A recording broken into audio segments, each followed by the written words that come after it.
Well, good evening, everyone, and welcome to the Harbour East Marine Drive Community Council for Thursday, the 4th of March, 2021. It's 6 o'clock and time to call this meeting to order.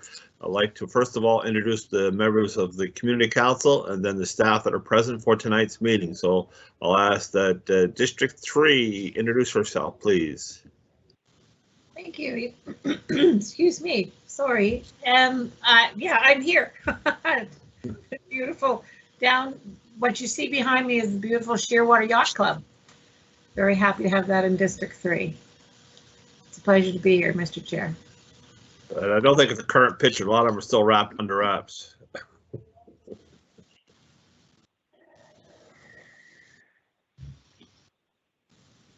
Next councilor, please. That's me. Hi there, Trish Purdy representing District 4, and I gotta learn how to put these cool pictures behind me so I can have a new picture every meeting. It'll come. I'll get one with you, Tony. Next councilor, please. I kind of feel like we're like the Von Trapps here. Next councilor, please. We're all being called one by one. I'm here, Mr. Chair, ready to go. Thank you, sir. And last but not least. Thank you, Mr. Chair. From District 6, Tony Mancini. Good to be here this evening with my colleagues and millions watching at home. That might be a bit of an overstatement, but we do appreciate the audience. From staff, who do we have present from our staff? I'll start off with our clerk. He has to monitor everything. Thank you, Mr. Chair. This is Simon Ross-Eagle, our clerk for this evening. And we have our producer for the night. Does he get to speak to us at all?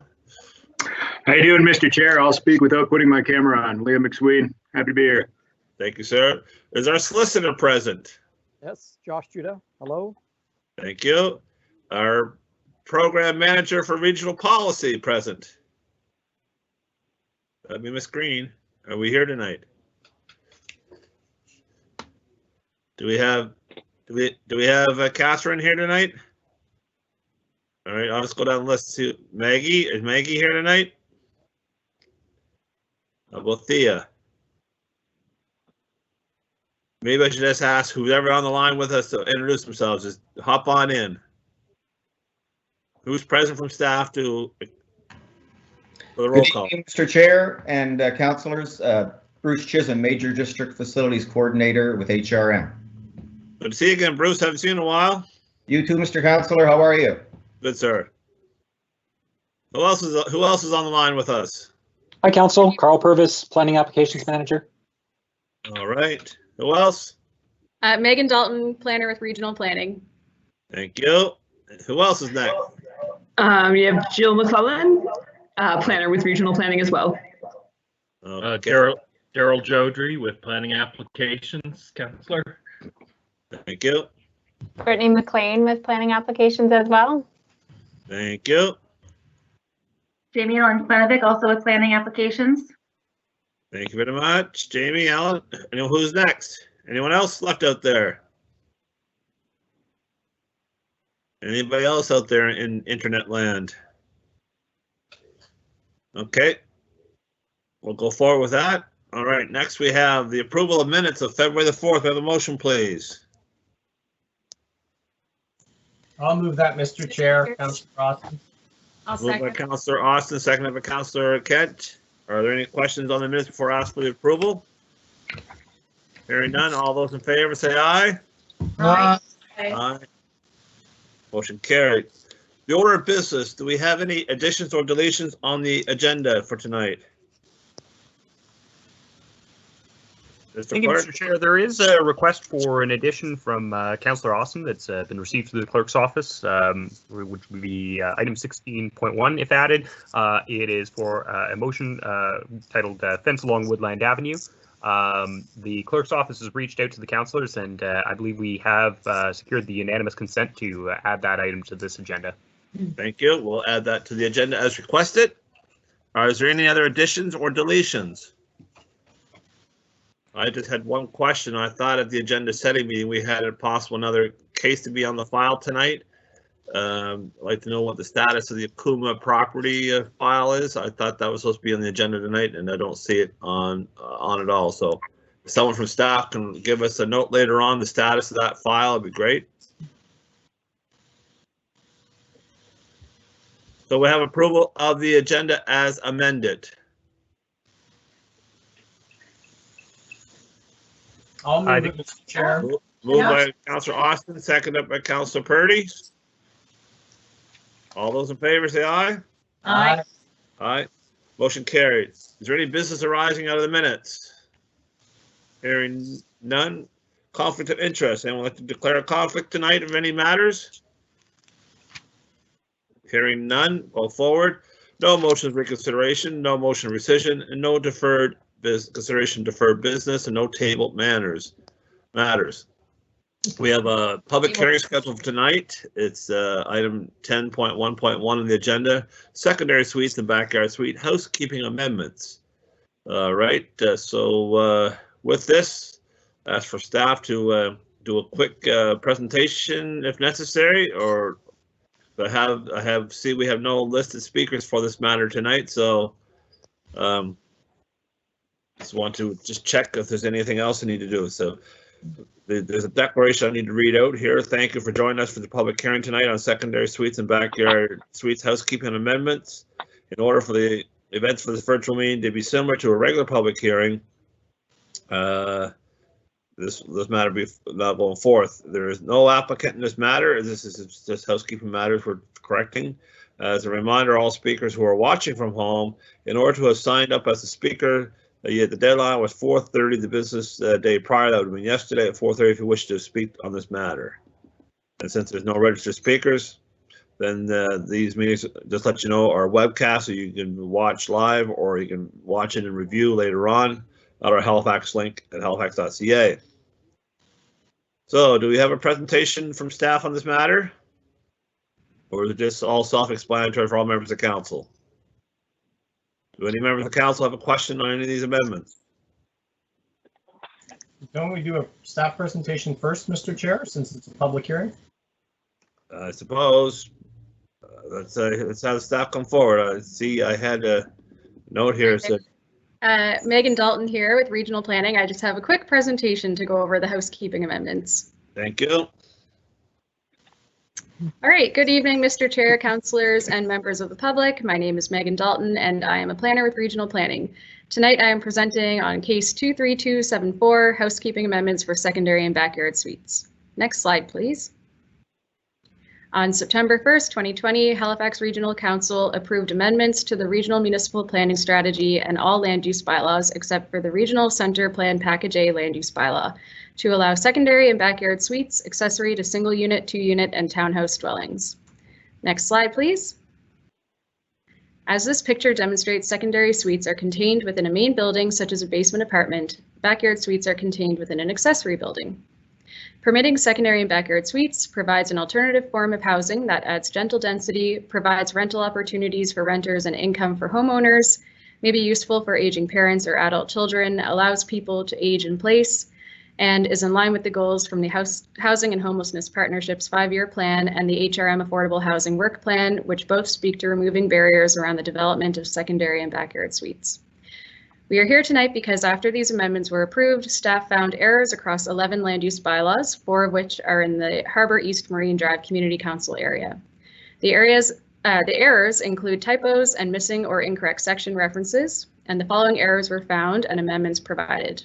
Next slide, please.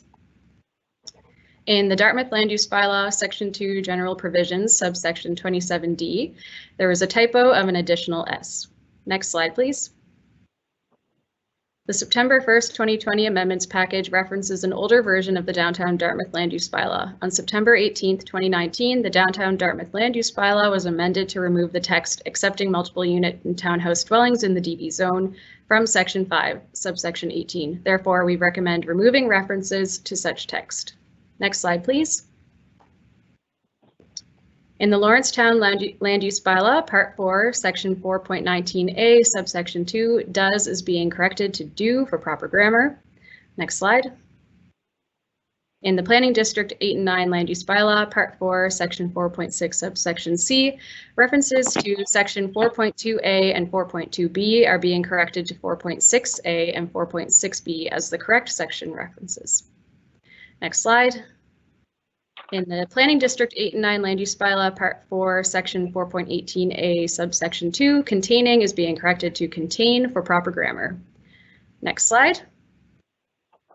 Correcting these errors will ensure the proper implementation of the secondary and backyard suites policy amendments. Therefore, staff recommend that Harbour East Marine Drive Community Council adopt the proposed amendments to the land use bylaws for Dartmouth, Downtown Dartmouth, Lawrencetown, and Planning Districts 8 and 9 as set out in Attachment A.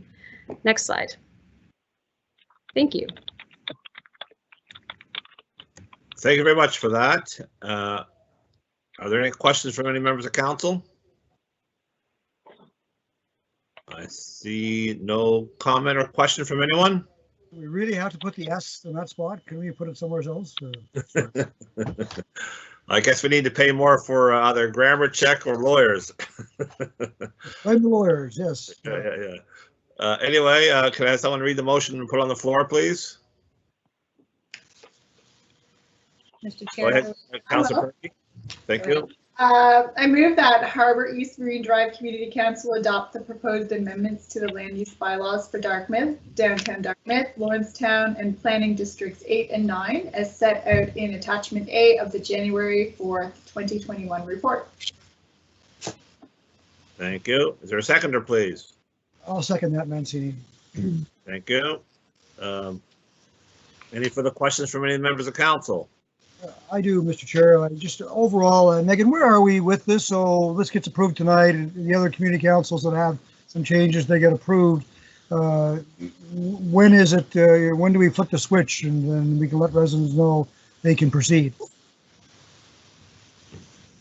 So through the chair to the councillor, so the amendments have been approved, but these errors just added some confusion to the ability to actually regulate them. So it is approved and good to go. So meaning a resident can choose to put in a secondary suite right now. You're good to go. Good. Yeah. Okay. Yeah. Thank you for that. Thank you, Mr. Chair. Thank you. Are there any further questions for any members of council? Mr. Chair, I would like to ask a question. Certainly. Go ahead, Councillor. Thank you. Just as a councillor who came in after the original motion was approved, can you just, I don't see District 3 here in any way referenced, nor I think there's someone else here that doesn't, I'm not familiar with all your district numbers yet, but I just wonder, has there been change, or has there been something that is captured within that original? Yeah, yes, I believe all the other municipal planning strategies were amended. These are just the ones they found errors in, so that means there was no errors in the Cowbay Eastern Passage MPS that were found. All right, thank you. I could be corrected, but I think that's how it stands. The solicitor or planners want to confirm that. I saw your head nod. That's correct. Thank you. Okay, thank you. Are there any further questions of members of council? Hearing none, I'll take a motion, and then we approve the secondary suite and backyard suite housekeeping amendments. All those in favor, say aye. Aye. Aye. Anyone opposed? None. Motion carried. I have no variances tonight to hear. So we have any correspondence, Mr. Clerk, that you wish to acknowledge for the record we have on file? Thank you, Mr. Chair. Through you to the Community Council, there have been 3 pieces of correspondence. Those have all been circulated to members of this Community Council. Thank you. Are there any petitions to be received tonight? Hearing none. Are there any delegations? We have a presentation coming up shortly. So we'll carry on to the next agenda item. That would be the presentation we have on the docket tonight. Alderney Landing will provide us an update. I believe we have Sandra McKenzie, the chair of the board of directors of Alderney Landing, speaking on behalf of the Alderney Landing. So come aboard there, Sandra. I believe you probably, if you're on by telephone and stuff, please unmute yourself and just advise us what presentation screen you may be on, because there may be a delay from the presentation online versus your speaking notes from the phone. So just perhaps make sure we're on the same page as you are. Thank you, Mr. Chair. Am I unmuted? Yes. Okay, thank you very much. Thank you very much, Mr. Chair. I'm only going to speak for 30 seconds, and then I'm going to turn it over to Bean McGregor, who is the Executive Director of Alderney Landing. I joined the board as the chair in November, and I'm very, very pleased to be involved with Alderney Landing, and very, very pleased that we're able to do this presentation today to talk about how Alderney Landing has fared through COVID and the plans for the future. So I'm going to turn it over to B, and I just want to say thank you very much to Tony and Sam for their support on the board. B, it's over to you. Thank you, Sandra, and thank you for the opportunity, councillors, staff, and members of the public. There should be an Alderney Landing page in front of you. If you could turn to the second page. During and before pre-COVID, every year we hosted 600 events in our theatre market gallery, attracting 300,000 people. At that time, the board of directors, prior to COVID, implemented a comprehensive strategic planning process, engaging over 1,100 people. And next slide, the top survey results is that people love Alderney Landing. They wanted to expand and upgrade, more parking, more permanent retail, and more concerts and events. Page 4. People valued their enjoyability as high related to the Market Theatre Gallery and events. They have a strong sense of community, a pride and ownership of Alderney, and they love the social engagement of our cultural events and local offerings. Alderney Landing is intrinsically linked to the revitalization of downtown Dartmouth. Page 5. Alderney Landing is one of the top venues for small to medium-sized events in the region. We delivered this year during COVID 3 of our 4 signature events built into the shoulder season.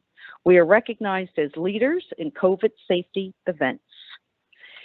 Next, Canada Day and Multicultural Festival. Unfortunately, we had no live events.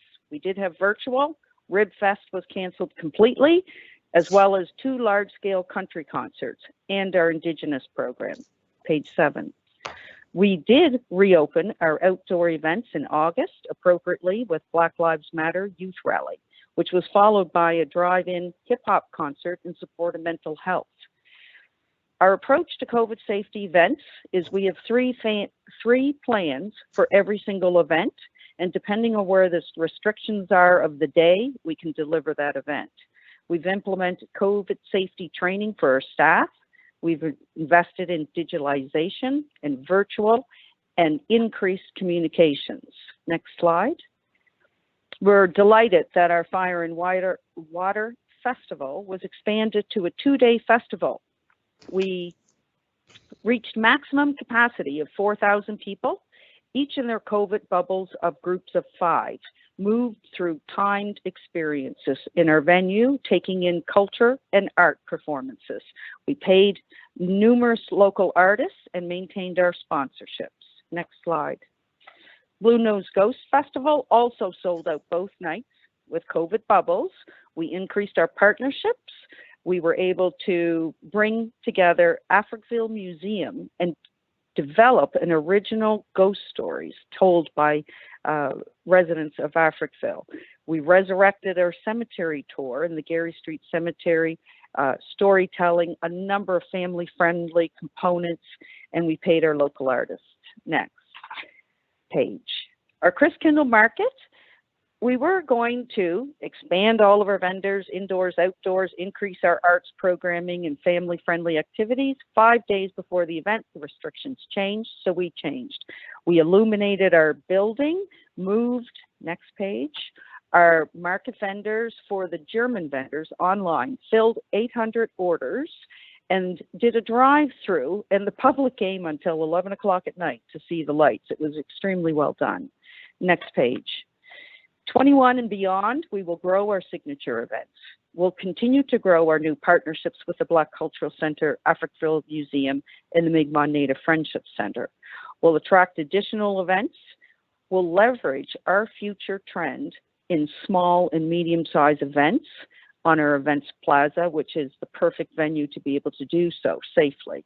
Next page. For our farmers market, we've incubated approximately 25 small businesses that are now thriving through HRM, serving thousands of HRM residents, supporting local farmers and local producers. Next page. When C-19 first struck and everything was closed, we put our online market up in 1 week. We filled 6,000 orders over 2020 through opening our in-person as well as maintaining our online. We had 40 online markets and 33 in person. We've developed over 400,000 in revenue for our online to support our local vendors. Next.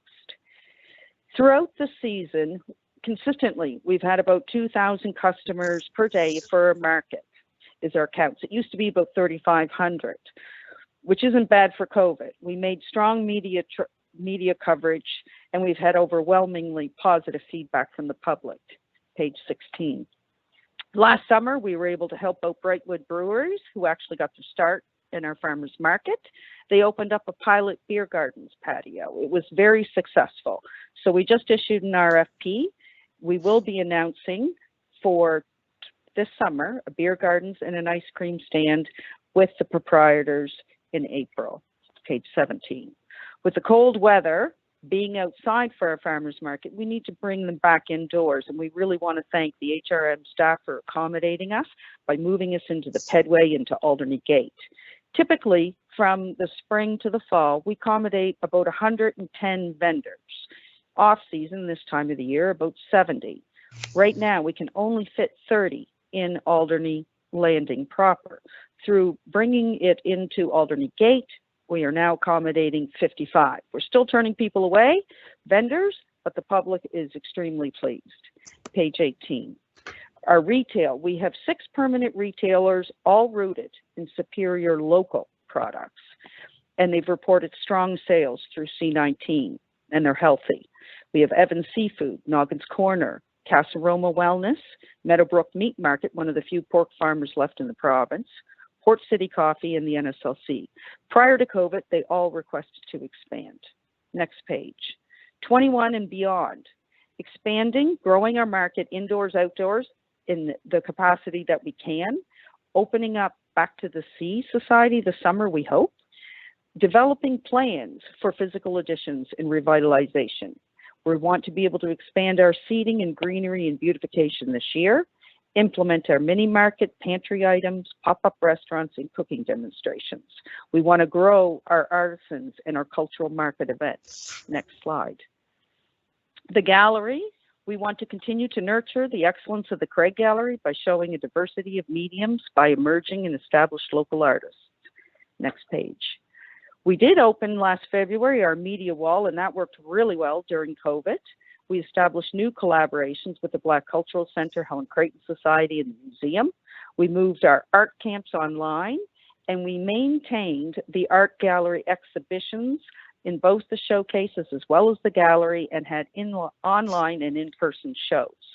Next page. 21 and beyond. In April, we're going to launch our mobile art carts. So people can book online, families, groups of 5, or friends, and come down and work on pieces from our mobile art carts for free. We are instituting our fine art and theater camps in person in the theater. We are also reestablishing our mentorship program, lectures, talks, demonstration, and art classes that we had prior to COVID. And we will be creating a public art policy. Page 23. In the theater, pre-COVID, we held annually 285 shows and performances. And what the public said they wanted is consistent live professional theater. Page 24. We're thrilled to announce that Eastern Front Theater is back home at Alderney Landing. We now have live stream capabilities. We have new partnerships with New Scotland and Black Cultural Center producing musical shows. We are home to Coastal Dance and 17 other dance performing companies. We've also produced film projects. African Nova Scotia Music Awards is in the house this month. Jubilee was last week. Indigenous Day Live awesome. We booked for the end of this month in March. We produced 13 country music French shows that were filmed at Alderney and broadcast across Canada. Typically they're in May. We moved them to October, so we're thrilled to be able to bring that forward. 21, next page. 21 and beyond in the theater, we will strengthen our brand identity, promote and sell season tickets, and make plans for improving seating and amenities. Next slide. During COVID shutdown, in the initial stages, we cut our budget by 30%, and that remained consistent through this year. And we projected a loss of 150, plus we cut staff. The board and the staff worked diligently to reinvent ourselves to create new revenue streams. I'm delighted to say on behalf of the board, by the end of this year, March 31st, we're anticipating to break even being in the event industry. Next page. 21 and beyond, the continuing COVID trends of decline will likely continue. Our parking lot still is 70% down, as well as our ATM. We've had the loss of our revenue generating private sector events and theater restrictions limiting sales. We're losing the wage subsidy as of June. To put it in perspective, this year we received $385,000 in the wage subsidy. This next fiscal year, it'll be $85,000, a decrease of $300,000. Next page. A wage subsidy will be, subsidy increase will be required by HRM, which is included in the Parks and Recreation budget that will be presented to Council on March 31st. A reduction in funding could impact the following: a reduction in public programming, either with the Farmers Market Theatre or Gallery, and a reduction in staffing, which will also further result in public programming, and perhaps difficulties covering facility costs. Final page. On behalf of the Board of Directors of Alderney Landing and staff, we thank you for this delightful opportunity, and I'm very thankful that you indulged us. Thank you for your support. Thank you very much, Bea and Sandra, for that presentation. I believe we have a couple comments or questions from members of council. I'll start with the downtown councilor, Sam Austin. Thank you, Mr. Chair, and thank you, Bea and Sandra, for presenting to us tonight. You know, sitting on the board, I have a front row seat for most of this, so I personally don't have any questions top of mind. I just really wanted to emphasize, Mr. Chair, the incredible work that was done to pivot this year. I mean, everyone in the event world, whether you were at Alderney Landing or you're our Parks and Recreation people, we've all been trying to navigate this changing world. The change is on a dime at 3 o'clock on a Friday afternoon, right? So several times over the course of the year. And I think Alderney did a fantastic job, in particular, of managing to keep, you know, the essence of many of the programs that they do going during this difficult time. The market, in particular, had we not gotten creative, moved that up to the Pedway and expanded Alderney Gate, if HRM hadn't been agreeable to that, I mean, there's a chance we might have lost that market. Really, for it could have been years to recover. As it is, you know, we held on to a lot of it. So I just want to emphasize that I think there's been an incredible work done. What this coming year looks like,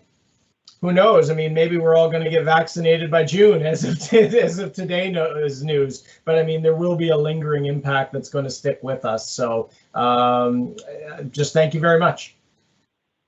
Thank you. Thank you. Councilor Mancini. Thank you, Sam. Thank you, Mr. Chair. Sandra and Bea, thank you very much for the presentation. You know, the Alderney Landing and Alderney itself is such an important part of the fabric of Dartmouth, not only in Sam's area, but all of Dartmouth. It truly is. It's a place where you go not only to go to the market or to go to get your fresh fish or whatever it may be. It's also a place to meet your neighbors. It's a place to chat. It's a way to bring people together. And you know, the word during COVID that we've all used, pivot, and I can't think of a better place that's pivot as well, is down at Alderney. And I think, you know, COVID for many of us, all as tough as it has been, it's opened up the window of opportunity, and I see lots of opportunities. And you know, hopefully we'll get the Rib Festival back. We'll get it on the Dartmouth side because it had to leave the Halifax side. And embrace more events. Bring people on our ferry that we all love so much and bring them across the harbor. The port expansion that's coming, the Alderney's going to play a huge role if the port expands as it plans to. And during COVID, the vendors, and you talked about Brightwood and 2 by Sea, they all started at the market, right?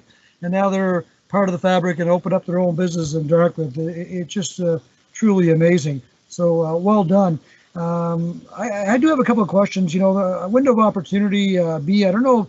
I know over the years gone by, you've had conversations with the folks that put on the Comedy Fest, and the Comedy Fest announced today that they are going to go for the fall and try to come back. It'd be great to see a showcase at our facility in Dartmouth. And I've spoken to the Comedy Fest in years gone by and wanting them to come here. And maybe this is the opportunity, B. So I don't know if you've spoken to them recently, but maybe encourage you to reach out to them and see maybe this is the year that we can have that festival on this side. And who knows, even one of the recorded festivals that CBC covers nationally. Sorry, go ahead. I called Kim today. Oh, fantastic. After seeing that announcement. So we're going to give it our best shot. Well, glad to hear that. And I think Kim Hendrickson does great work with buskers. I'd like to see buskers come back on the Dartmouth side too. We're after that as well. Well, we're on the same page, B. Fantastic. I do have a request, or maybe there's restrictions. Now that the market has expanded into the Alderney Gate, which is fantastic, and you've done a good job of keeping everybody safe. What I liked so much about the original market in Halifax and the brewery market, there was an atmosphere in there because it was small. And I love the fact that we would have the street musicians in that facility. Is it possible to look at that in Alderney Gate to have that atmosphere by having street musicians, or is that a restriction of COVID? It's a restriction of COVID at the moment, but the future, that's an important part of coming to the market is music. So we're really keen to bring that back as soon as we possibly can. Great, thank you. Look, the last thing is an invitation to our newest councillors, Councillor Kent and Councillor Purdy. I don't know when the last time you've been at the market, but come down to the market. It's the best market in HRM. And then you can go up to Portland Street and you can buy some Lake City cider and drop by some of the, I think it's Maria's Pantry, some homemade pasta. The list goes on and on. So I would like to invite my my council buddies to come join us in Sam's district in District 5. Thank you, B and Sandra. Thank you, Mr. Chair. Thank you. Any other comments from any of the councillors? Yes, Mr. Chair, I would appreciate the opportunity. Thank you. So thank you very much for coming in. This is it's a treat to hear a success story like this during in relation to COVID. Your report today, I think, is very impressive on your flexibility, your intuitive nature to just to respond without really without complaint. I'm sure you had a few moans and groans, but knowing you have a plan in place for 3 different options, that's impressive. I can speak directly to Councillor Mancini's comments, excuse me, around what I have seen and watched over the years of having been on council in 2004, 2007. There, a lot of those shops and restaurants that he speaks to were just really fledgling, and it is really nice to go downtown Dartmouth now and see the changes. And I really do believe that your flagship of the Alderney Landing and the work that you guys are doing really is inspirational on so many levels. The attraction, and I think you can take a credit for a big part of that. I think that. Sorry. You're freezing up a little. I'm freezing. Okay. I do have a question around your outdoor theater and your projections for 2021. It's a question and a comment. I'll start with the comment and leave you with a question. It's around the use of the outdoor venue. That has always been, to me, a highlight of what we have to offer down there. And when I look at the projections of the types of, and I'm sure you just had a snapshot of the types of events that might be there. I'd just like to put a little plug in for our music and entertainment musicians and bands on a local level. You know, they, especially those that were right on the cusp of really finding their niche place and exposure, those, COVID has absolutely wreaked havoc in their ability to continue to grow and thrive. And as I don't know, I have children who are in the music industry, and I can speak firsthand to the struggle that it is to, one, stay together as a young, as an up and coming band, two, to find the venues who are willing to open their doors to them, and then you have COVID. So I just want to, I'm hoping that you've wrapped your head around this type of venue, as maybe, if you haven't already done it, maybe there's an opportunity for showcasing some local bands that are, you know, are still out there, still working hard and producing music and writing songs, but are just waiting for that opportunity. And we've had some pretty amazing singer-songwriters that have come out of the Dartmouth area, and I really hope that you'll be open to continuing a tradition that recognizes that they need a place. They need a place that gets exposure, not only exposure to it in a local pub, because we have a lot of options there for them, although they are struggling with that option during COVID, but an opportunity like Alderney Landing gives them that full production style presentation that they can sing to an audience that is larger than just those crammed into a pub. Yeah, so I'm just putting a plug in there, and I wonder if you could comment on if you have ever had a discussion around that or given that any thought.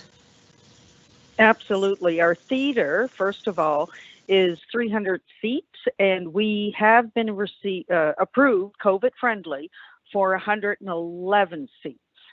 So while the restrictions right at the moment, we had to cancel all of our shows, and with today's announcement, we're back online selling.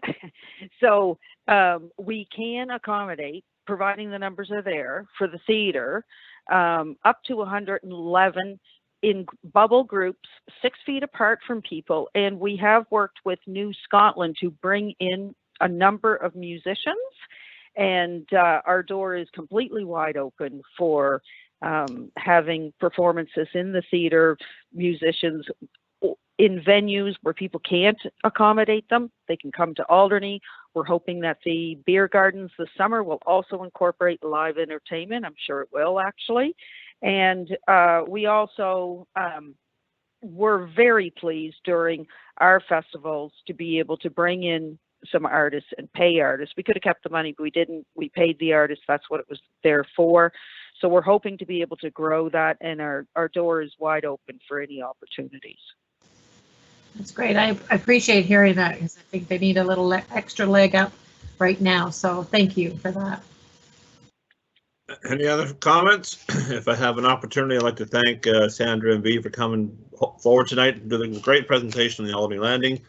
I'm glad to hear that you're doing some collaboration with Joel Plaskett up there with the Scotland Yard in regards to having the entertainment connection and possible recording potential. It's great. I also appreciate the work you do with the African Nova Scotia Music Association by putting a lot of acts and shows on for that community in that facility you have on the waterfront. And my last comment will be I hope your beer garden may have an opportunity for some good old Eastern Shore hospitality this summer. Excellent. Blueberry beer, right, Councillor Hansby? Blueberry beer. We'll see. All depends on who wins the competition, I guess you could say. Anyway, that's right. Thank you very much once again, and have yourself a pleasant evening. Thank you. Thank you very much. Thank you. Okay, next on the agenda we have information I brought forward, none. Staff reports. Item number 13.1.1, case number 22198, development agreement for 4442 Clam Harbor Road, Clam Bay. Is Maria there to do a quick introduction of this case? Good evening, Mr. Chair, Council, Carl Purvis, Planning Applications Manager. I am not Maria, but I can speak to this item. No presentation tonight, but in essence, this is to legalize and go through the formal process to recognize an existing salvage yard that has been in the community for some time. But I'm happy to answer any questions that council may have, acknowledging that this would need to go forward to a public hearing at another council meeting. Yeah, I thought it'd be an opportunity just to introduce what the case is for the general public to know in advance before next meeting to what it is. So it is a salvage yard application, basically to legitimize what has been there for a number of years. So I have no further questions on this matter. So can I ask someone to move a motion forward, please? Councilor Purdy? Sure thing. I move that Harbour East Marine Drive Community Council give notice of motion to consider the proposed development agreement as set out in attachment A of the January 19th, 2021 report to allow for the continued operation of a salvage yard at 4442 Clam Harbor Road, Lake Charlotte. Schedule a public hearing. I'll second that, Mr. Chair. Second by Councilor Kent. Any further questions or comments by the members of council? Mr. Mancini, please. Thank you, Mr. Chair. I guess the one question I have, this came about because I understand from the report, there's numerous complaints about unsightly property. And so by making the property legal, how does that get addressed? And maybe that comes up in the development agreement, but I'm just curious, how do we address that? Go ahead, Carl. Thank you, Mr. Chair. Through you to the councillor.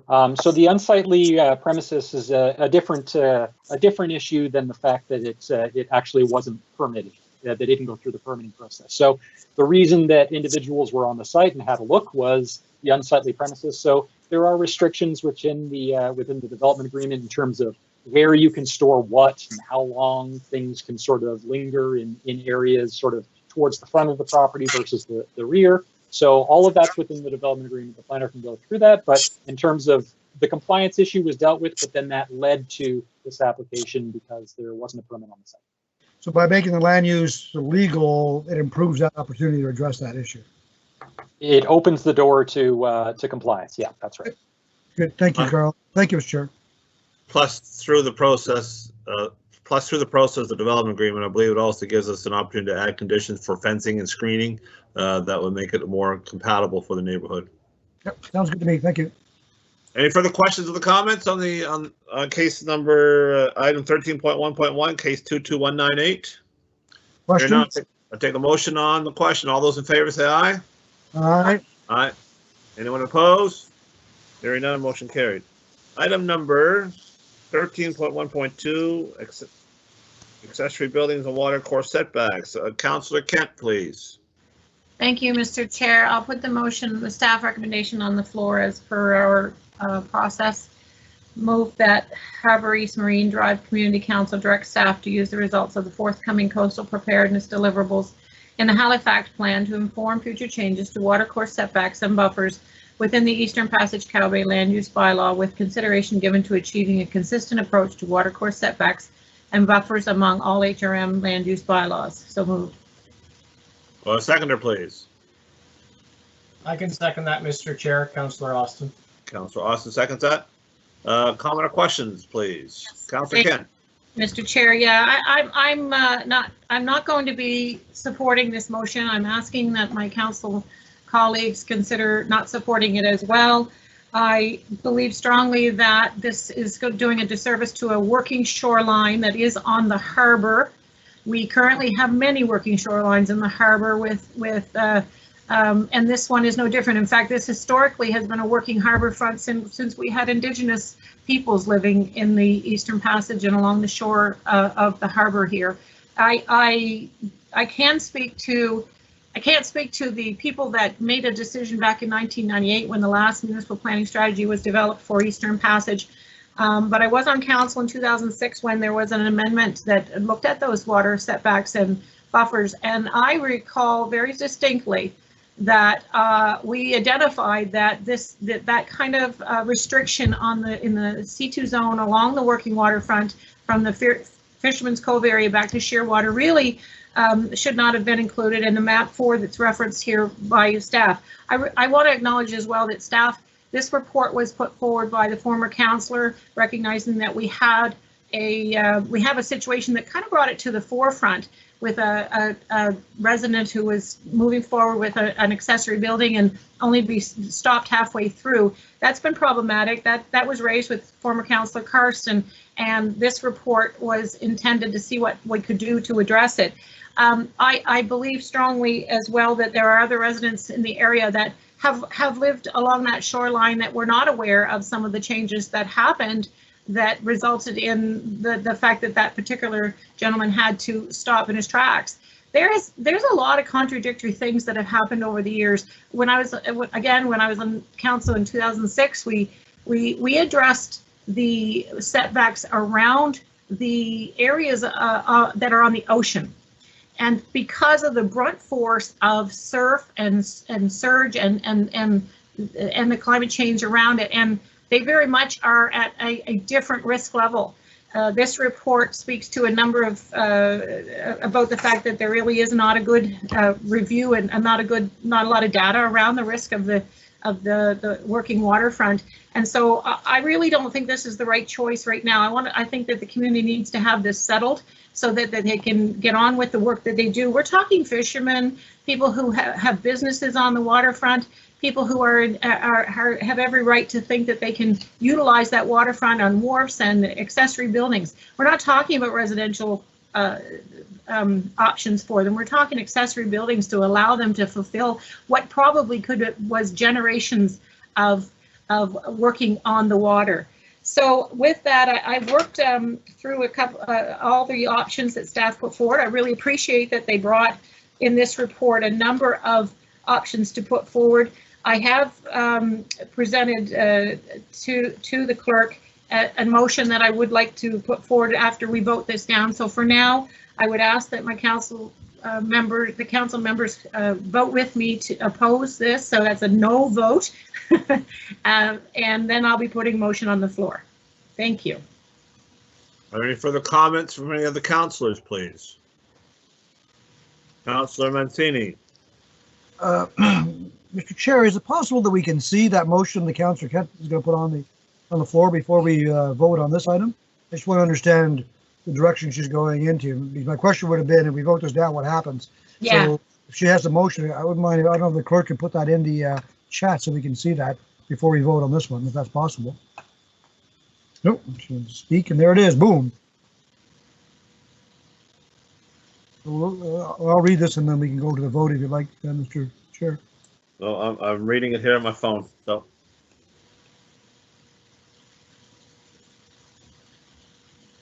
May want to read it out loud for the benefit of the public that may be listening.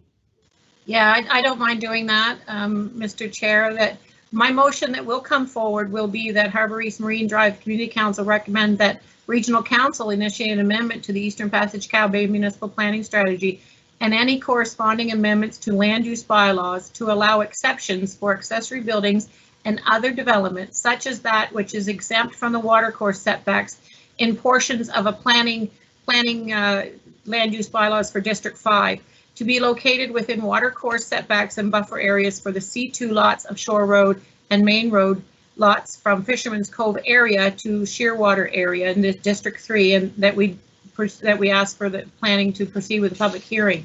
The gist of that is that we would allow for some development in the setback area around accessory buildings, working sheds, driveways that allow for our fishermen and those who may have a business on the coast to have those types, some fencing that might be allowed. No residential. We have precedent for it, as noted in this report. We have precedent for it in District 5. I think that's just one district that is precedent, but it's a hard pill to swallow for the residents of Fisherman's Cove area all the way down to Shearwater when they look at downtown Halifax, they look at Dartmouth, they look at Bedford, and they know that there's a working harbor happening, right? And to think that they can't do what they need to do, it's distressing, and I think it's unreasonable. So I'll be putting that forward.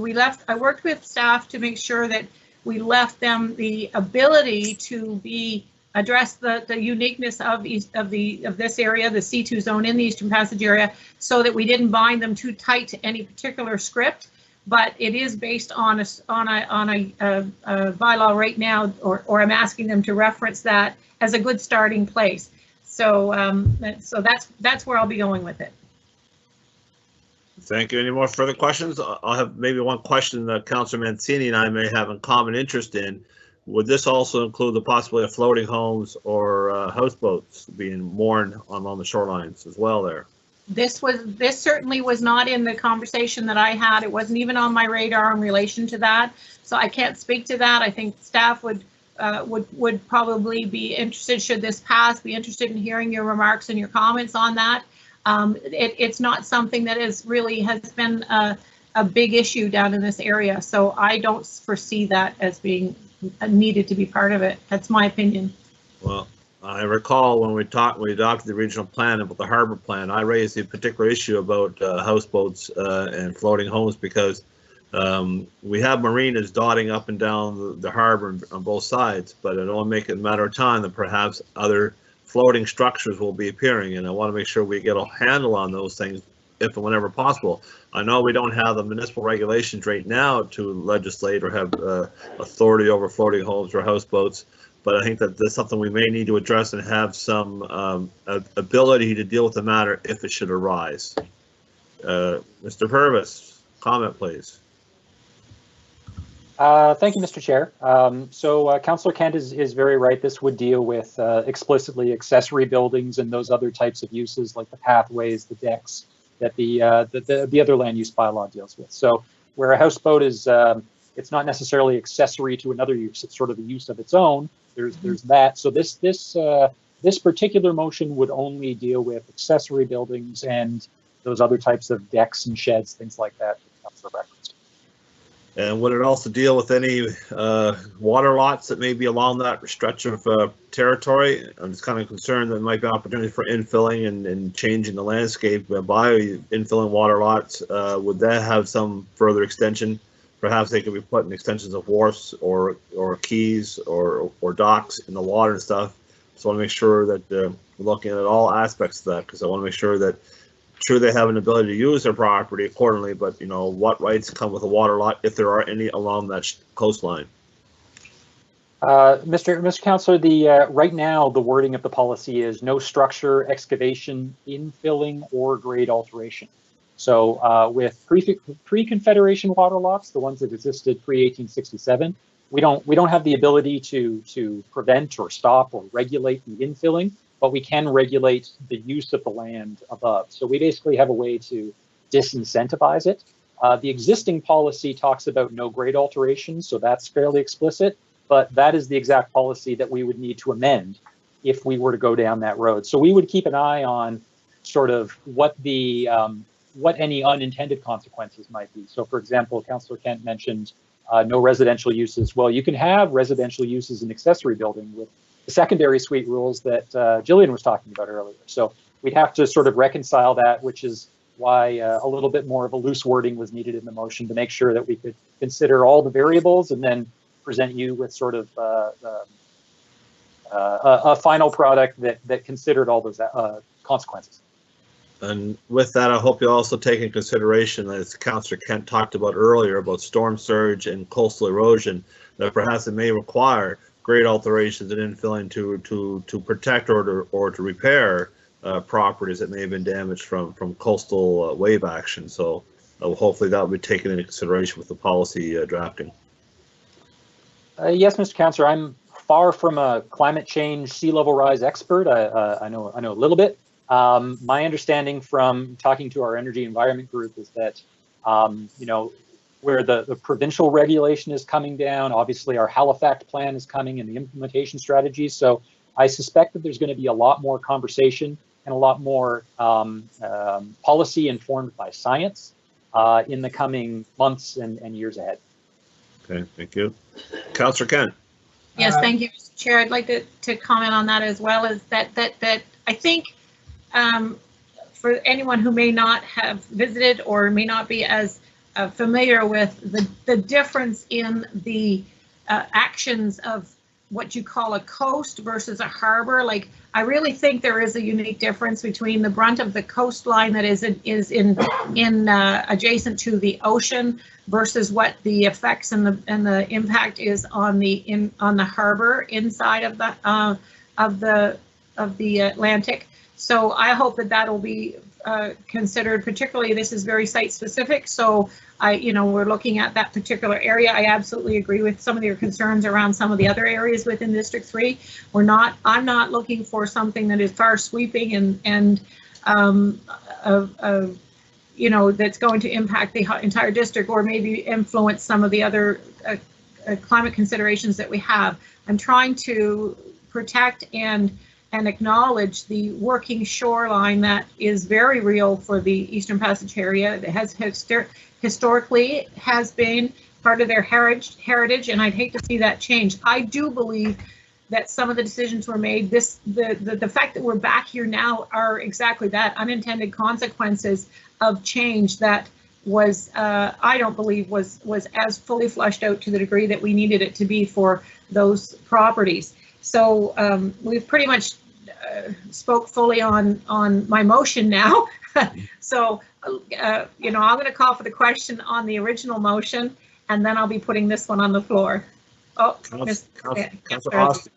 Yes, I just wanted to say that I think when I first saw this and was kind of catching that Councillor Kent had some concerns about it, my first reaction was, oh dear, we're going to have an argument here about climate change and the risk of flooding, because we do no one a service by allowing people to develop in places that they shouldn't. I mean, you might it might feel like doing them a favor in the short term, but the long term, there's harm. But what Councillor Kent is proposing to me is not that. I think this is a very reasonable geographic restriction to recognize that historic pattern of use. I mean, this is the boardwalk area. This is the heavy industrial. There is that section along there where there is a residential component, but I mean, just looking from Google Street View, I mean, some of them are, well, that's because it's a fisherman's family, right? That's what this little section is, and I think it is worth. I do think that the council of the day back then maybe overreached a little with the original policy, and that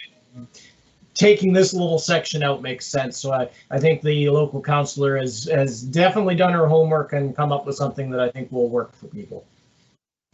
I'm sure the spirit of Jeep DeVoe is probably whispering in her ear. Any further questions? I'll call for the question on the original. Councillor Purdy.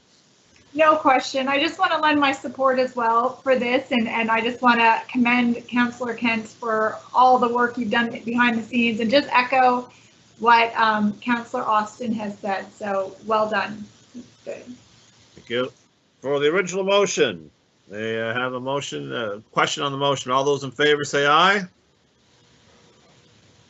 All those opposed say nay. Nay. Nay. Motion defeated. I'll entertain the secondary motion. Go ahead, Councillor Kent. Thank you, Mr. Chair. I'd like to put that motion on the floor. Do I have to read it again? The motion, the chat? Formally for the record, yes. Okay. So I'd like to, thank you, Councillor Kent for District 3. I'd like to move that Harbour East Marine Drive Community Council recommend that Regional Council initiate an amendment to the Eastern Passage Cowbay Municipal Planning Strategy and any corresponding amendments to the land use bylaw to allow exceptions for accessory buildings and other developments such as that which is exempt from watercourse setbacks in portions of the Planning District 5 land use bylaw to be located within watercourse setbacks and buffer areas for the C2 lots of Shore Road and Main Road lots from Fisherman's Cove area to Shearwater in District 3. And the plan amendment follow the public participation program for municipal planning strategy amendments as approved by Regional Council on February 27th, 1997. Second, please. Second. Councillor Purdy seconds. Any further questions on the new motion? I think we've debated it enough already, so I'll call for the question. All those in favor? Aye. Aye. Anyone opposed? Motion carried. Next item on the agenda. Let's read it up here. Item 13.1.3, case number 22797, rezoning and development agreement for 95 Caledonia Road in Dartmouth. Councillor Mancini, how would you like to proceed on this, please? Thank you, Mr. Chair. I put the following motion on the floor that the Harbour East Marine Drive Community Council 1 give first reading to consider approval of the proposed amendment to the land use bylaw for Dartmouth as set up in attachment A of the January 22nd, 2021 report to rezone subject site from C1 local business to C2 general business and schedule a public hearing. And 2, give notice to motion to consider the proposed development agreement as set out in attachment B and schedule a public hearing for the development agreement, which shall be held concurrently with that indicated in recommendation 1. So moved. I'll second that, Mr. Chair. Seconded by Councillor Kent. Just for the benefit of the audience, can you tell us what is that 95 Caledonia Road presently? Yeah, thank you, Councillor Kent. So at 95, there's an old, you can almost call it a strip mall, very small one that's been there for a long time. True Dark Melthians will remember Jesse's Pizza used to be in there, and there's been a number of businesses over the years in there. So thank you to staff, and thank you for seconding that, Councillor Kent. I'm fully supportive of this. This is first reading, right? And so it's been a long time since we've had any significant development in this area, and I welcome the opportunity for development. Obviously, we have to do it right. I have engaged and try to inform the residents of the area as much as I possibly can, and have had some feedback, most in favor of development. The one question that I have right now, and I know Jamie Ellen's on the line right now, is if this passes today, what's the area of notification that goes out for the public hearing? So if you look at the staff report, I believe it's the same map that shows the zoning on staff report. It shows also the notification area. Let me just see which attachment that is. Yeah, let me just bring that up, sorry. Map 2. Attached to the staff report. So it'll be the same notification area for the public hearing as we did for the mail out for the public consultation. So map 2. So that's, sorry, that's page 8 of the PDF, that's helpful. Yeah, that will be helpful, page 8.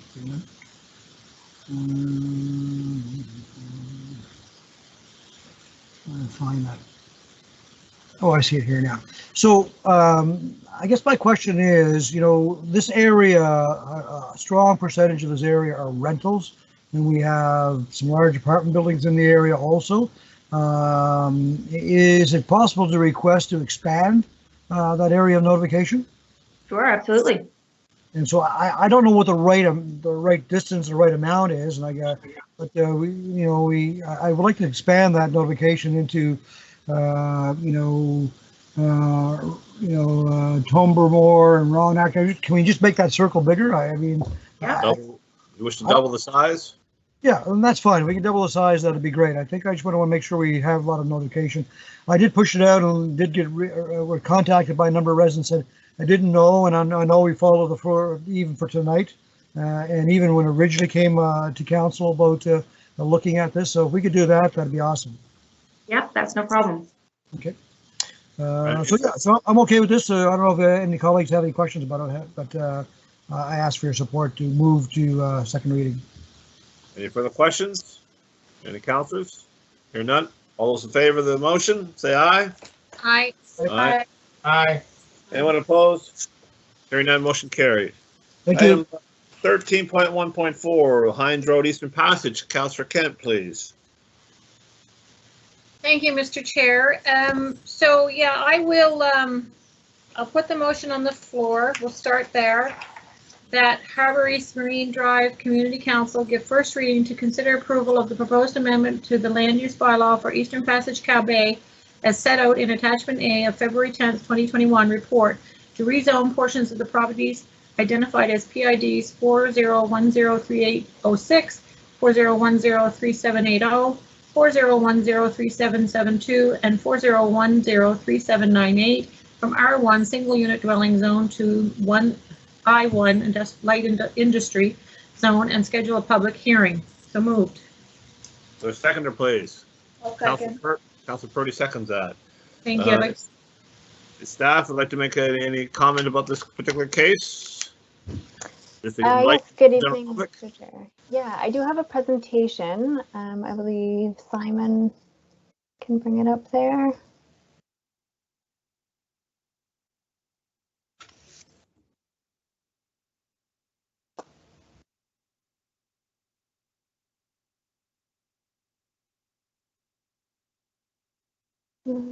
Yeah, I believe our producer's just loading that up now. I'll just okay, perfect. Thank you.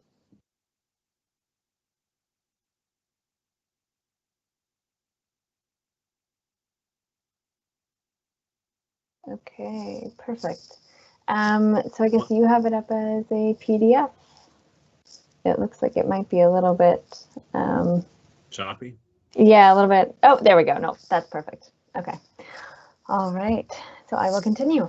Good evening, Mr. Chair and members of Harbour East Marine Drive Community Council. My name is Brittany McLean, and I'm a city planner here with HRM. So tonight I'll be presenting case 22651, which is an application for a rezoning for 4 pieces of land on Heinz Road in Eastern Passage. I'll get you to move to the next slide there, please. Okay. So ZAP Consulting, on behalf of the property owner, are asking to rezone portions of 4 properties that gain access from Heinz Road. So the properties are currently zoned R1, which is the single family dwelling zone, and they're asking to rezone to the area outlined in red there to the I1 zone, which is the light industry zone. So I do want to acknowledge quickly that there is a bit of a history of applications on these lands in the past for residential development.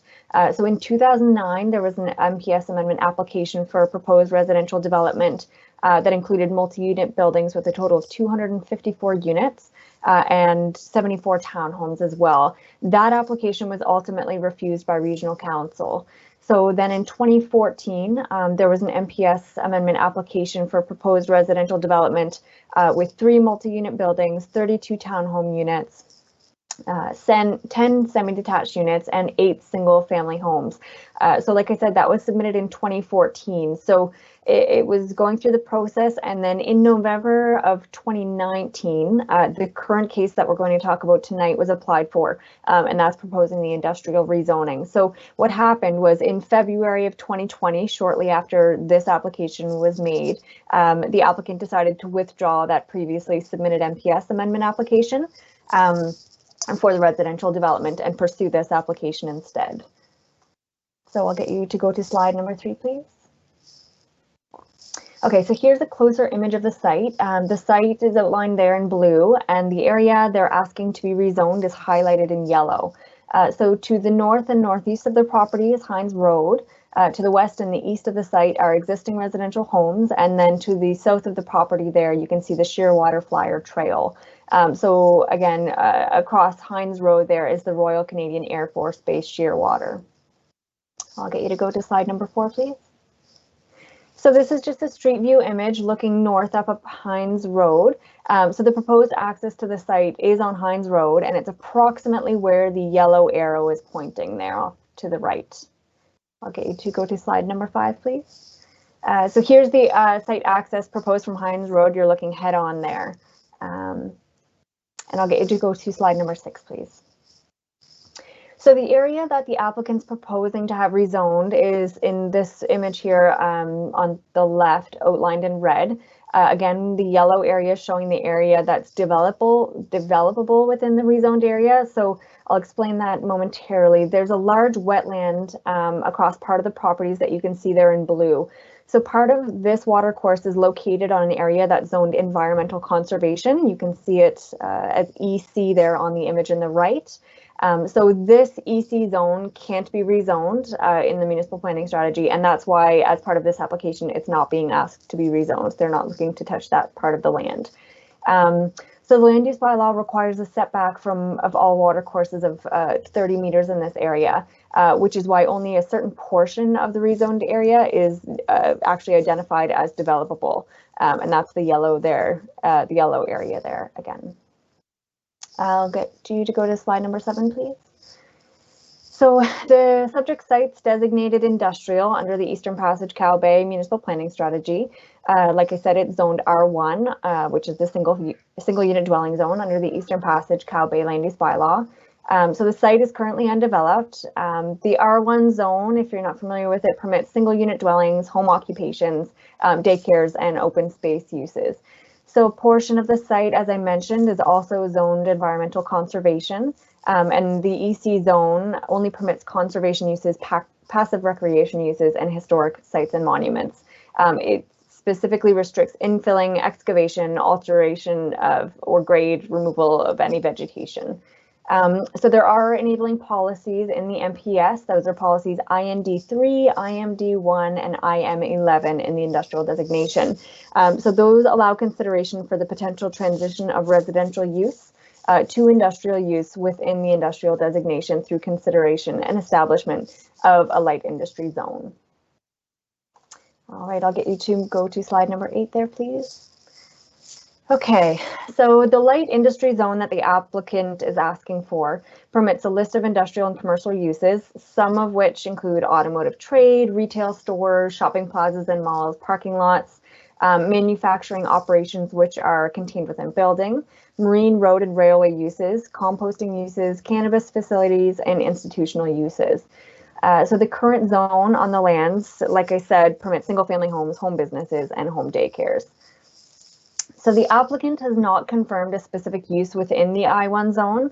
However, I just want to note that it is important to note that with any rezoning, if council were to approve the application, the property owner would have the ability to apply for a permit for any of the uses that are listed within the zone. So the use, though, would be required to meet the requirements of the land use bylaw and all other municipal bylaws as well. And I'll get you to go to slide number 9 there, please. This is just a quick zone comparison just to show you what the requirements are in the zone today versus if the I1 zone were approved. So the lot coverage you'll see is higher in the I1 zone. However, the yard setbacks are much larger. So for any areas of the site that are next to residential property, the building setback minimum is 50 feet.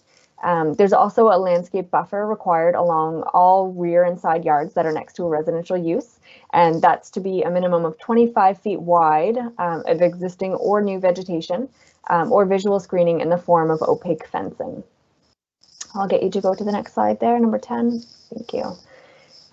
So for public engagement, the level we completed was consultation through providing information and seeking comments on our website.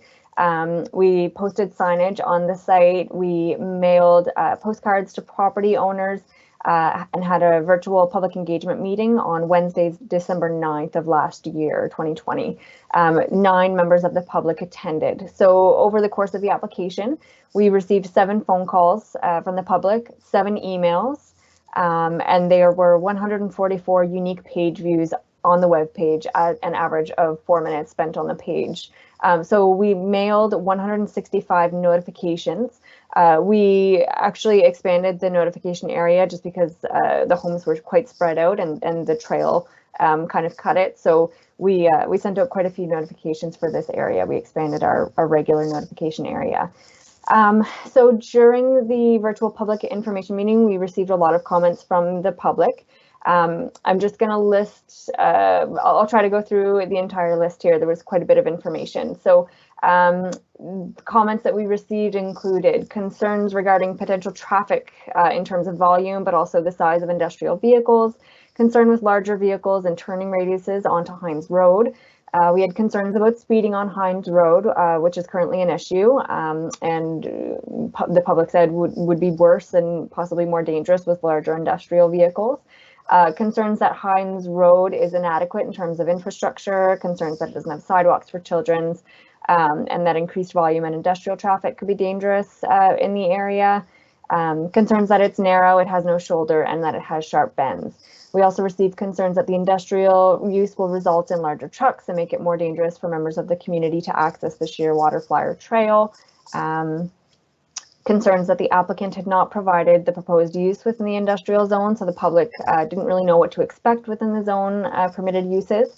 They had some concerns that some of the listed uses seem a little bit more intense than others. Finally, we had some concerns regarding environmental impact of industrial use, private drainage and flooding concerns, concerns regarding potential infill of wetlands, and then finally some concerns that residents were already surrounded by industrial uses and that more industrial uses would take away from their sense of community in the neighborhood. A few more concerns here that their required screening wouldn't be maintained and the community would prefer to have the existing tree buffer not be removed. There was concerns about further tree buffering being removed from the Shearwater Trail. And then finally, the community expressed during the meeting that they feel as though the existing R1 zoning is the most appropriate and it would be beneficial for the current housing crisis in HRM. I'll get you to go to the next slide there, please. Okay. So as far as policy goes, the enabling policy requires that council consider a list of things before making their decision on the rezoning application. So these include the adequacy of sewer and road networks, as well as controls are placed on the site for types of use, building height, lot coverage, setbacks, generation, traffic generation, access to the site, parking, and open storage. And I'll get you to go to the next slide, please. Okay, so as part of our policy review, I just want to highlight that the Eastern Passage Cowbay MPS really highlights the importance of industrial lands within the industrial designation. So it recognizes that there's existing residential in the designation, but highlights that industrial use is of utmost priority in the designation. It includes policies which allow council to consider transitions of residentially zoned properties to industrial use. And it also establishes a specific set of controls in the land use bylaw to prevent intrusion into the residential community. So these things are the increased setbacks from residential use, the 50-foot side yard setback that I had mentioned earlier, and additional vegetation buffers of 25 feet or opaque fencing. So the portion of the site proposed to be rezoned has wetland located on it. The Eastern Passage Cowbay land use bylaw has a set of provisions that any development on the site would be required to meet. So this includes a watercourse setback of 30 meters or greater depending on the slope. It increases as the slope increases. So those are applied during as of right permitting. So additionally, should the developer propose any watercourse alteration on the site, they have to apply for and be granted permits from the Nova Scotia Department of Environment. So the EC Environmental Conservation Zone portion of the lands, like I mentioned, are to remain zoned as such, and no alteration of wetlands in that zone are permitted under the land use bylaw provisions. So stormwater drainage within and from the development will be subject to HRM municipal design guidelines and Halifax Water's design and construction specifications. So pre-development and post-development stormwater discharge after any kind of development there would be required to balance. So these are all things that are reviewed and adhered at the building permit stage. So then finally, I just wanted to bring up the traffic study. We received and reviewed a traffic study, our HRM engineering department did. So some of the details reviewed by our engineering department included access to the site, the existing traffic and road conditions, trip generations, visibility, driver stopping, site distance, and traffic impacts on surrounding streets. So the findings in the study concluded that any new trips generated by the proposed rezoning were expected to have a minimal impact on the existing traffic operations in the Heinz Road corridor. So our HRM engineering department did not identify any issues with the information submitted in that traffic study. Next slide, please. Thank you. So the industrial designation allows for the potential transition of residential use within the industrial designation through the consideration and establishment of the light industry zone. So any use permitted in the light industry zone is subject to requirements of the land use bylaw, and those requirements have been specifically written to be consistent with the intent of the MPS policy there.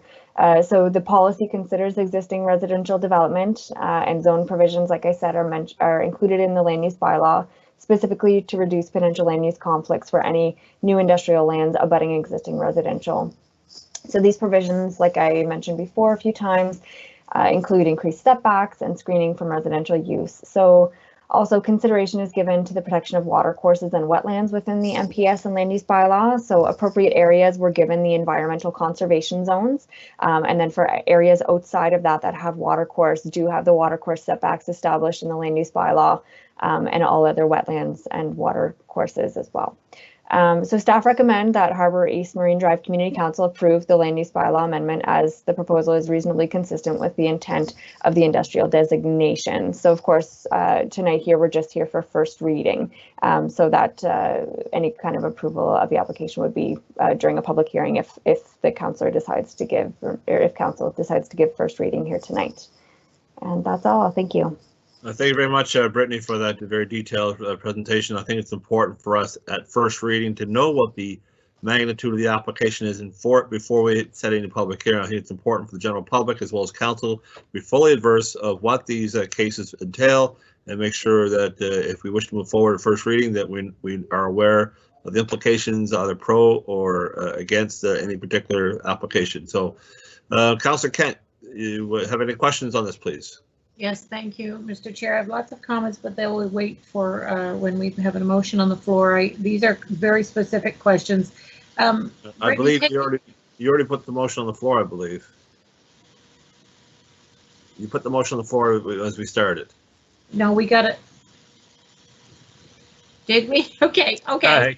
So can I ask questions and make my comments at the same time? Is that what I'm hearing? You can make questions, but I may want to ask solicitor in regards to making comments. Would that kind of prejudice before a public hearing in regards to any open-mindedness in regards to the application? Just I can see an opportunity for asking questions for clarifications, but making comments and opinions, would that be hearing isn't open yet to do so? I'll leave that to the solicitor to answer, please. I think this stage is primarily for questions, but you know, sometimes the preface to a question is a bit of a comment. So, thank you. I was a clarification from the legal is I was under the impression that until the public hearing was called on whatever day we set it, that I could still ask questions, get clarification. And yeah, so can I not comment on whether or not I want to support this motion? Well, that would probably lead for not having first reading at all, and probably either defer or kill it here if you don't want to move it. If you don't want to move forward on public hearing at all, or you do want to have it go for public hearing to hear the public at that time and then make a decision. Okay. I'm just going to go with it. If somebody needs to stop me, stop me. I'm going to keep it that way. So yes, I have some questions for Brittany specifically at this stage, and I'm wondering if you can speak to some of the conversation that was had at the public engagement meeting around buffer zones and what kinds of things that could be expected should this go forward. Yeah, through you, Mr. Chair, to the councillor. So some of the things that we spoke about were the increased setbacks from residential, and those are in the land use bylaw, so those would be applied during permitting. So I think generally, if the setback from any other kind of use that's not a single family residential would be 30 feet. But the zone specifically has an area to allow to ask for a 50-foot setback there. So any kind of development on that land that abuts a property line would have to be 50 feet back from that.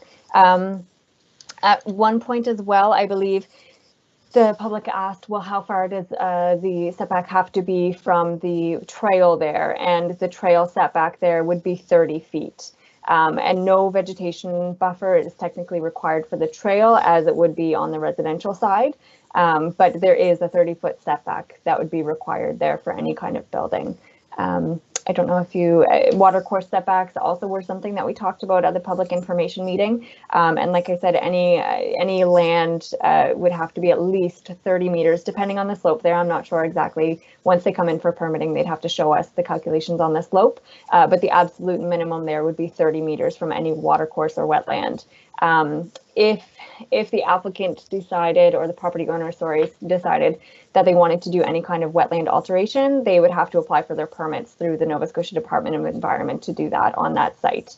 Like I mentioned in the presentation, and we talked about it as well during the public information meeting, but the lands that are zoned east, conservation up toward the back there, no wetland alteration can happen on that area, and that area also is outside of the rezoning application. They're not asking to rezone that portion of the land.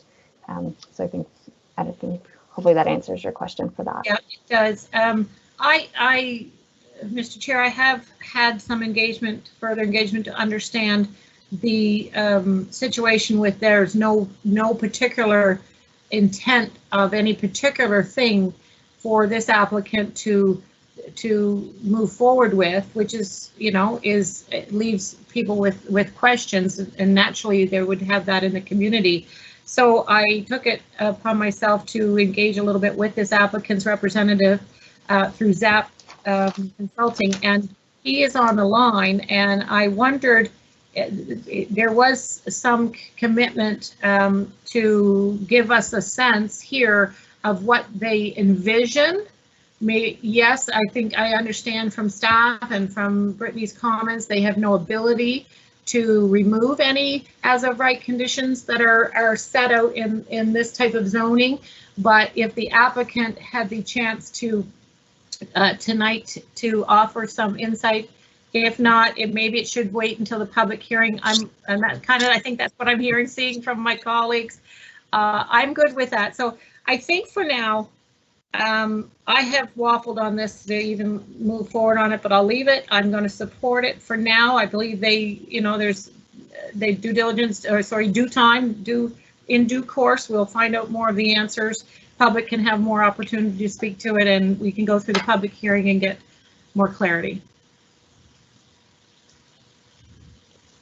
Do we have Zap on the line to clarify the questions asked by the councillor? Just identify yourself, please. Point of order, Mr. Chair. We can't have a consultant speak at this point in time. This is first reading.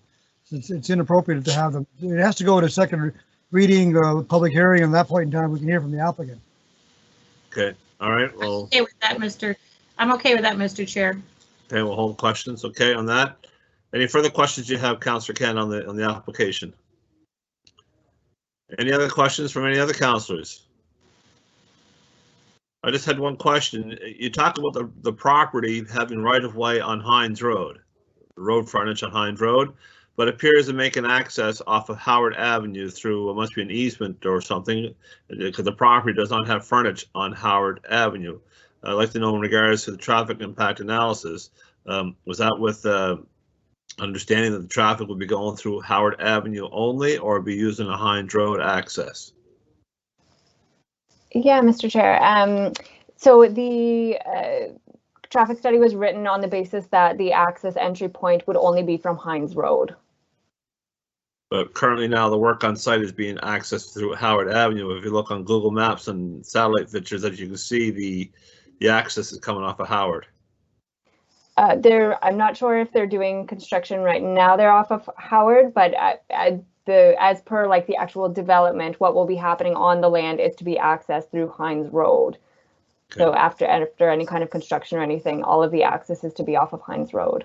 Okay, I just want to make sure that the traffic analysis was taken Heinz Road and not Howard Avenue. It was, okay. Yeah. Thank you. Any further comments or questions? Hearing none, I'll call for the question. All those in favor of giving notice of first reading of item number 13.1.4 Heinz Road, Eastern Passage Industrial Zoning rezoning request. All those in favor? Aye. Aye. Aye. Anyone opposed? Motion carried. Okay, next item of business. This is the Eastern Passage Cowbay hour. We have Silver Lane, I think it is. Item 13.1.5. Like to take it away, Councillor Kent? Thank you. I see Daryl Jodry staff and planning that on the line. Were you planning to do any form of a presentation? Do I need to put the motion on the floor first, Mr. Chair? Let's put it on the floor first, and then we'll get into it. Okay. Okay. Thank you, Mr. Chair. I'll move that Harbour East Marine Drive Community Council give notice of motion to consider the proposed amendment development agreement as set out in attachment A of the February 12th, 2021 report to allow for the development of lands at 30 and 38 Silvers Lane in Eastern Passage and schedule a public hearing. So moved. Seconder, please. Councilor Purdy. Seconded. Thank you. Okay, Mr. Jodry, you'd like to give us an analysis of this request? Excuse me, Mr. Chair, I do not have a presentation to give at this time. Is it just a quick overview, just to give the general public just a quick heads up of what this entails? Okay. This application was made by a local developer who was part of a larger development agreement that you actually discharged last week concerning the two apartment buildings, and the DA was allowed to remain on his lands at Silvers Lane. The original intent of his request was to amend the existing development agreement to allow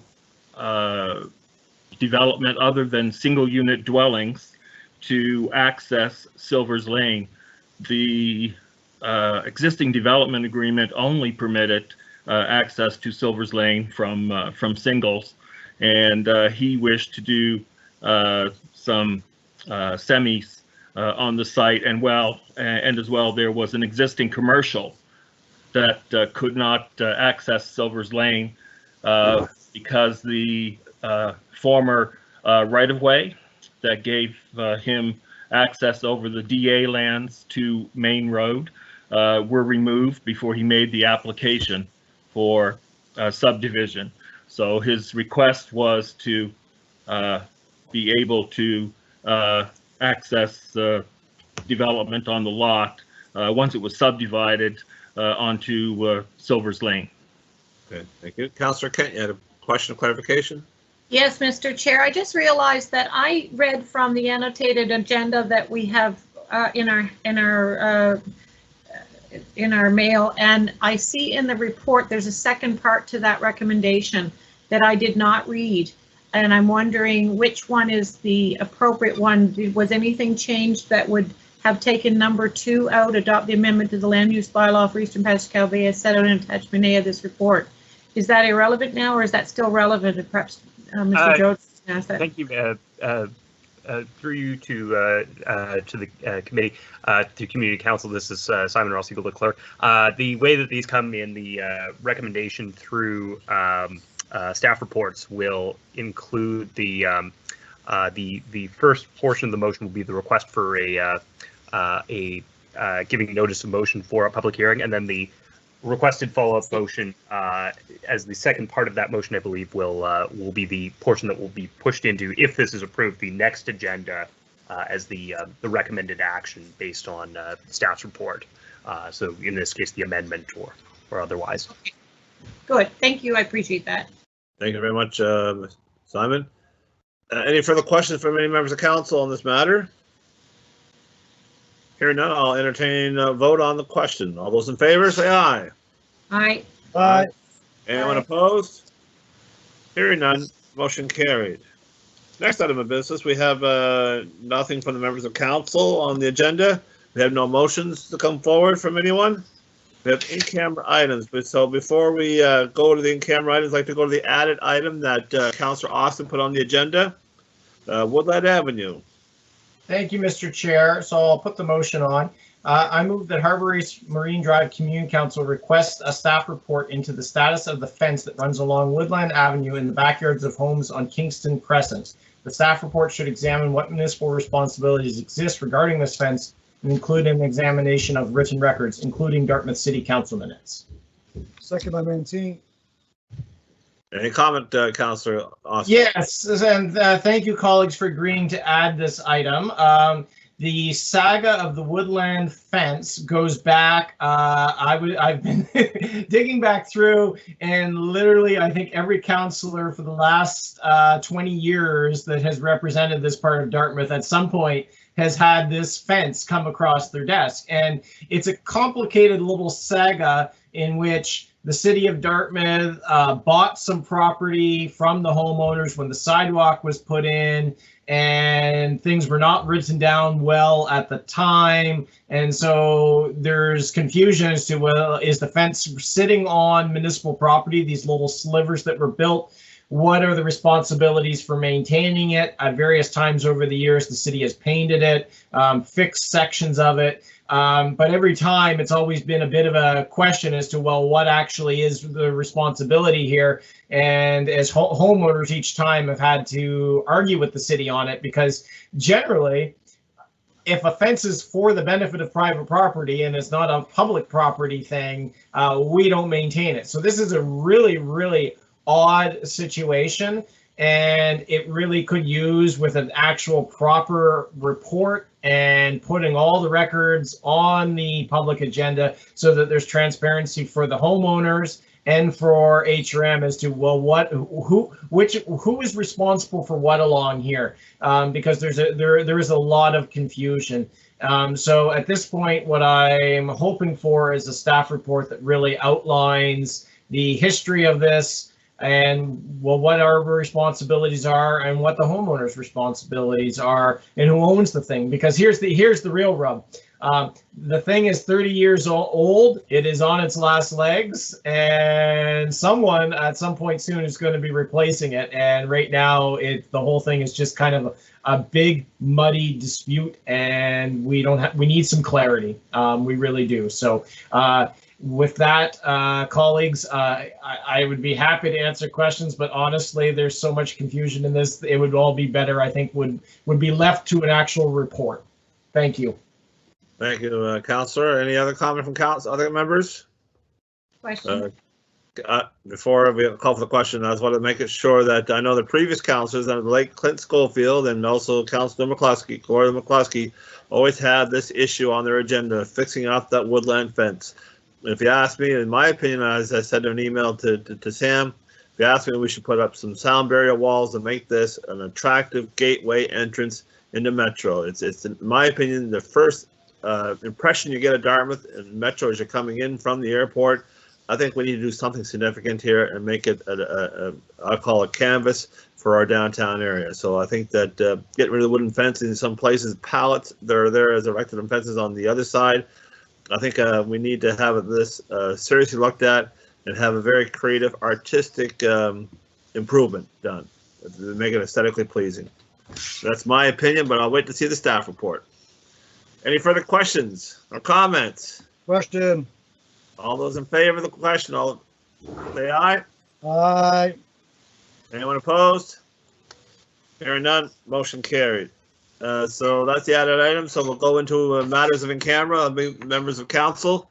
I believe we'll have to come back and ratify our motion later on. So just let's flip over to our in camera meeting quickly. And we can flip back afterwards to ratify whatever decisions we make in camera. So we'll give us a few minutes here to adjust our screens accordingly and see you on the other side.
Okay, I see Councillor Mancini, Councillor Purdy, and Councillor Austin all present.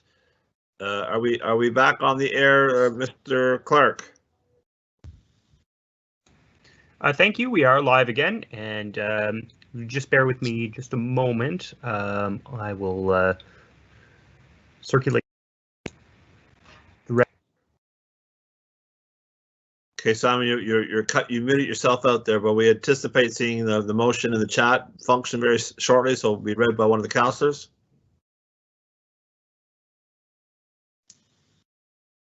Can you hear me, Simon? There it is, Mr. Okay, Chair. There we are. All right. I'll call the meeting back to order now, since we're public, for the Marine Drive Community Council meeting of March the 4th. I would like to acknowledge that Councillor Kent has left the meeting because of declared conflict of interest on this matter. So that's why she's been excused and not present at this time. So Councillor Mancini, can you please read the motion for the record? Yes, Mr. Chair, I'm happy to put the following motion on the floor that the Harbour East Marine Drive Community Council 1 approve the direction regarding the personal matter as discussed in camera. 2, direct the private and confidential staff report dated February 19, 2021 to be maintained private and confidential. So moved. Seconded by Councillor Austin. Any further questions on the motion? Hearing none, may I make a request to affirm the motion? All those in favor say aye. Aye. Aye. Anyone opposed? Hearing none, motion carried. Councillors, are there any further business to attend to tonight? Hearing none, I'll entertain a motion from Councillor Purdy for adjournment. So moved. Let's adjourn. Thank you. Good night, everyone. Pleasant evening. Thanks so much. Bye. Good night, all. Thank you, staff, for everyone present. Thank you. Good night.